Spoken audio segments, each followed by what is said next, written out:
بدعت کوئی معمولی گناہ نہیں، بدعت بہت بڑا گناہ ہے۔ بدعت کے بعد امور شرک سے زیادہ بھیانک، کیونکہ بدعتی انسان اللہ تعالیٰ کے مقابلے شریعت سازی کر رہا ہے، اللہ تعالیٰ سے محاد آرائی کر رہا ہے۔ اللہ تعالیٰ کا فرمان لِكُلٍّ جَعَلْنَا مِنكُمْ شِرْعَةً وَمِنْهَاجًا کہ سب کے لیے شریعت ہم نے بنائی، یہ ہمارا کام، شریعت سازی ہمارا عمل۔ لیکن ایک بدعتی انسان اللہ تعالیٰ کو چیلنج بھی کر رہا ہے، دلکار بھی رہا ہے، محاد آرائی پر تلا ہوا ہے کہ میں بھی کر سکتا ہوں، میں بھی شریعت ساز ہوں۔ حالانکہ اليوم اکملت لکم دینکم واتممت علیکم نعمتی ورضیت لکم الاسلام دینا، اللہ تعالیٰ دین کو مکمل کر چکا ہے، اور دین کے تعلق سے جو چیز نعمت ہو سکتی ہے اللہ اس کو تمام کر چکا ہے۔ مانا اب کوئی نئی چیز نعمت نہیں ہو سکتی بلکہ زحمت اور لعنت ہوگی۔ مگر ایک بدعتی انسان اللہ تعالیٰ کے اس دعوے کی تکذیب کر رہا کہ دین مکمل کہاں ہوا ہے، مکمل تو میں کر رہا، مکمل تو میرے باپ دادا نے کیا، مکمل تو میری قوم برادری نے کیا۔ ایسے ایسے شوشے چھوڑ کر، ایسے ایسے عمل اختراع کر کے انجام دے کر جو کتاب و سنت میں ہے ہی نہیں، نہ قرآن میں نہ حدیث، تو ایک بدعتی انسان اس کی جرت انتہائی خطرناک ہے۔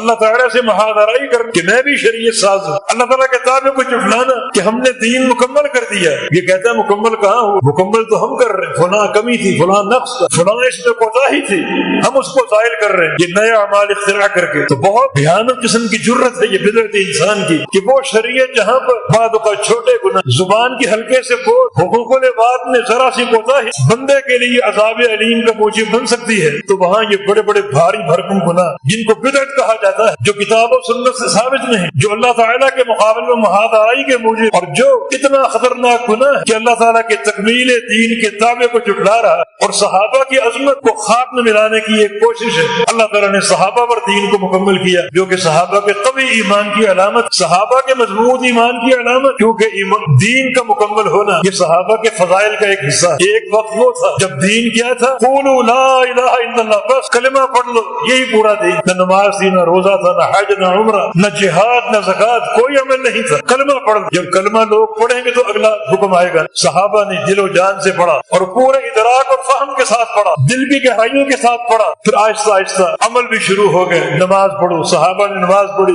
زکوٰۃ دو، صحابہ نے زکوٰۃ دی، روزے رکھو، صحابہ نے روزے رکھے۔ یعنی پچھلے حکم پر عمل ہونے کے بعد اگلا حکم نازل ہوتا، صحابہ عمل کرتے گئے، محنتیں کرتے گئے، حتیٰ کہ یہ ثمرہ اللہ نے عطا فرما دیا کہ الیوم اکملت لکم دینکم، شاباش، سارے دین پر عمل ہو چکا، آج ہم نے دین کو مکمل کر دیا۔ یہودی عمر بن خطاب کے پاس آئے اور کہا کہ لو نزلت هذه الآیۃ فینا لاتخذناها عیدا، اگر یہ آیت کریمہ تکمیل دین کی ہم میں اترتی، تورات میں اترتی، تو ہمارا وہ دن عید کا دن ہوتا کہ اللہ نے قبول کر دیا، ہمارے عمل کو اللہ نے قبول کر دیا۔ آخر یہ قبولیت عمل جو ہے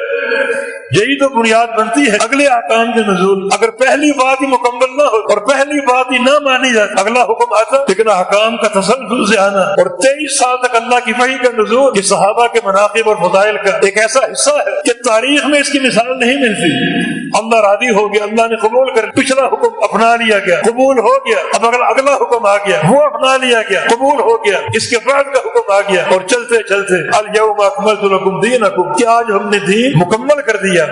صحابہ کے لیے ایک تمغہ تھا، ایک شاباشی تھی، ان کی جو کوششیں اور جہود تھی ان کو قبول کر لیا گیا اور دین کو مکمل کر دیا گیا۔ لیکن وہ انسان کتنا بدبخت ہے جو کہے کہ نہیں، دین مکمل نہیں ہوا، اس میں فلاں کمی اور فلاں کمی، اور وہ کمی ہم نے پوری کی، ہمارے باپ دادوں نے پوری کی، ہماری قوم برادری نے پوری کی،